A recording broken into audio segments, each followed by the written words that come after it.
Hello students, I am Naval Mishra, your English companion. आज हम लोग जिस कविता का अध्ययन करेंगे उस कविता का शीर्षक है how to tell wild animals. इस कविता की लेखिका हैं कैरोलिन बेल्स। कैरोलिन बेल्स एक अमेरिकन लेखिका हैं।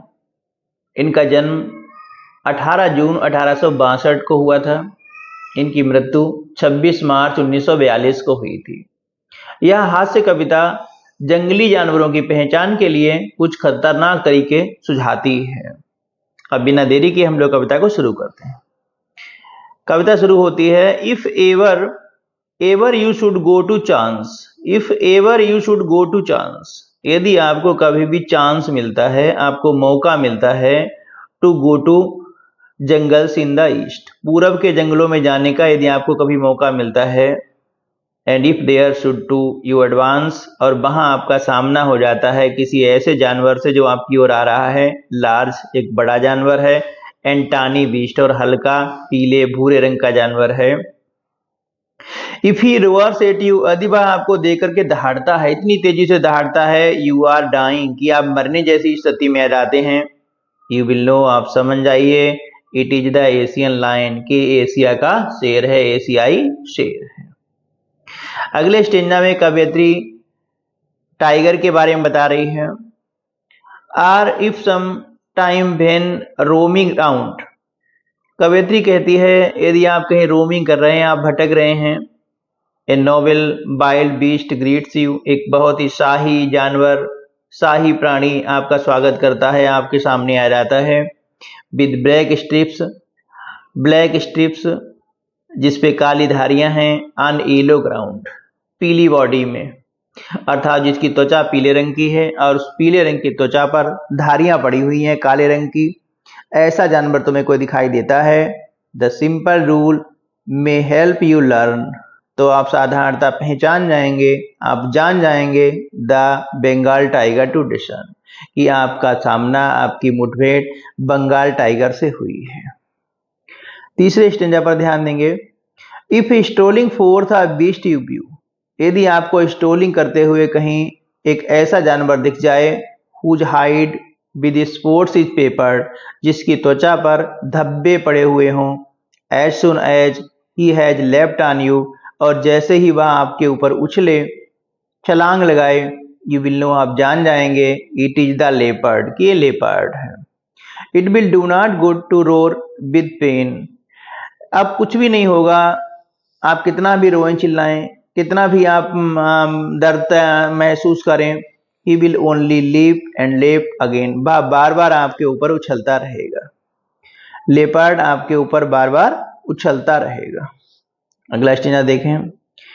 If when you are walking round your yard, यदि आप अपने यार्ड में टहल रहे होते हैं, you meet a creature there, वहां आपको एक ऐसा प्राणी दिख जाता है, who hugs you very very hard, जो आपको बहुत जोर से कस करके गले लगा लेता है, be sure it is bear, तो निश्चित हो जाइए कि यह प्राणी भालू ही होगा।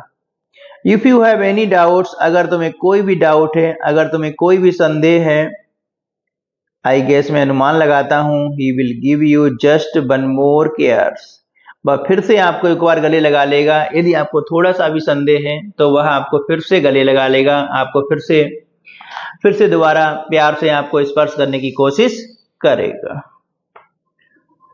दो to distinguish beast of prey, कवियत्री कहती है यदि आपको यह ज्ञात नहीं है, a novice might nonplus, यदि आप नोविस हैं, अनाड़ी हैं, और आपको जानवरों के बारे में जानकारी नहीं है कि आप कैसे हाइना को पहचानेंगे, कैसे क्रोकोडाइल को पहचानेंगे, तो द क्रोकोडाइल यू ऑलवेज में टेल फ्रॉम द हाइना दस, लेखिका कहती है इस प्रकार से आप इन दोनों जानवरों में अंतर कर सकते हैं, दोनों को पहचान सकते हैं। Hyena comes with merry smile, hyena आपके पास जब भी आएगा मुस्कुराता हुआ आएगा, but if they weep they are crocodile, लेकिन यदि कोई प्राणी आपके पास रोता हुआ आता है, रो रहा है, तो वह निश्चित रूप से क्रोकोडाइल है। ए ट्रू चैमलिन इज स्मॉल, कवियत्री कहती है एक छोटा चैमलिन, छोटा गिरगिट जो है, लिजार्ड सॉर्ट ऑफ थिंग, एक प्रकार की छिपकली की तरह होता है, he has not any ears at all, उसके ना तो कान होते हैं, and not a single wing, और उसकी कोई एक भी पंख नहीं होता है। If there is nothing on the tree, अगर तुम्हें ट्री पर, पेड़ पर कुछ भी दिखाई नहीं देता है, it is the चैमलिन you see, तो वहां आपको निश्चित रूप से एक गिरगिट दिखाई देगा। अर्थात गिरगिट पेड़ों पर रहता है और आपको हर हालत में हर पेड़ पर कोई न कोई गिरगिट दिखाई देगा।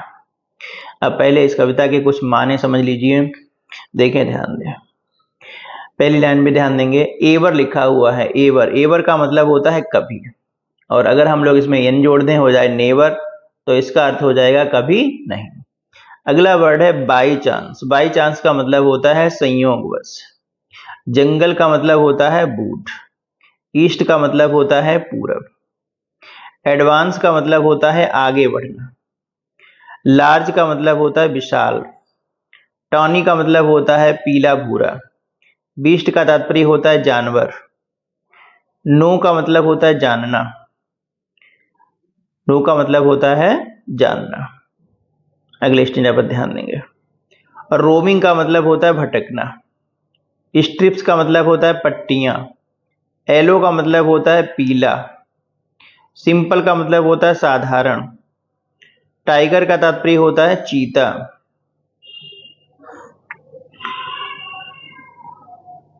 स्ट्रोलिंग का मतलब होता है घूमना। स्पोर्ट्स का मतलब होता है धब्बे। लेपर्ड का मतलब होता है तेंदुआ। रोर का तात्पर्य है गुर्राना। पेन का मतलब है दर्द। लेप माने होता है उछलना। अगेन का मतलब होता है दोबारा। बाकिंग का मतलब होता है टहलना। यार्ड का मतलब होता है आंगन। क्रीचर का मतलब होता है प्राणी। गैस का मतलब होता है अनुमान। बियर का मतलब होता है भालू। डिस्टिंग्विश का मतलब होता है पहचानना, विशेष भिन्नता करना। ऑलवेज का मतलब होता है हमेशा। नोविस का मतलब होता है अनाड़ी। हाइना कहते हैं लकड़बग्घा को। क्रोकोडाइल का मतलब है मगरमच्छ।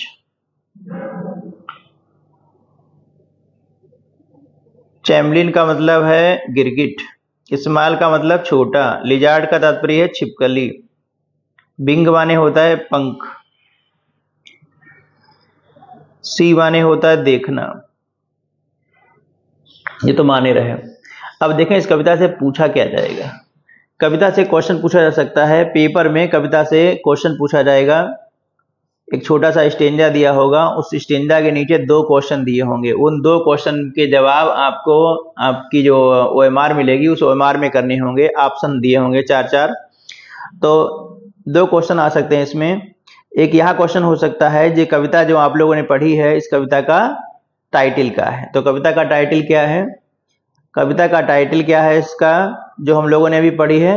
How to tell wild animals.